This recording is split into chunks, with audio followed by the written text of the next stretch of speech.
My name is Margaret. I'm 68 years old and have lived alone for nearly a decade since my husband passed. I never expected my life to change again, especially not from something as small as a neighborly favor. It started like any other week. My days were quiet, gardening in the morning, a bit of reading in the afternoon, and the occasional walk down our little street in Oak Ridge. I've always believed in kindness, in saying hello, in offering help when someone needed it. That's how I was raised, and that's the woman I've always tried to be. A few weeks ago, a new tenant moved into the duplex next door. I noticed the moving van, the flurry of boxes, and the quick way he seemed to go in and out without much fuss. We crossed paths one afternoon while I was watering my rose bushes. I waved. He nodded. That was all. The next day, I baked banana bread. It's a habit, something my mother used to do for neighbors. I wrapped it in parchment, walked over and knocked. He opened the door, surprised. "Oh, thank you," he said. "I'm Kyle." He looked about 40, polite but guarded. I smiled, told him my name, and reminded him I lived next door if he ever needed anything. It felt like the right thing to do. He thanked me again. I left. Over the next few days, he started waving more.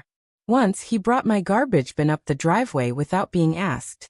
Another time, he asked if I needed help carrying groceries.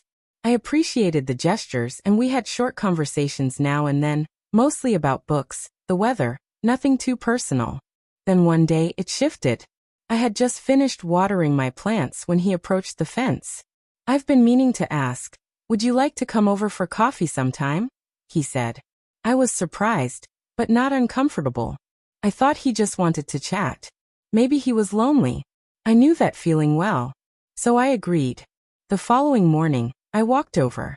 His place was tidy, his kitchen filled with the smell of fresh brew. We sat and talked. And yes, I enjoyed it. We had different lives, but there was something easy about our conversation. But slowly, I noticed something in his tone. Compliments that went just a little too far. Remarks that lingered. I laughed them off, thinking he was just awkward, trying to be nice. Until one day he said something that made me freeze. "You know," he said with a slow smile, "you don't look your age at all." There was a pause.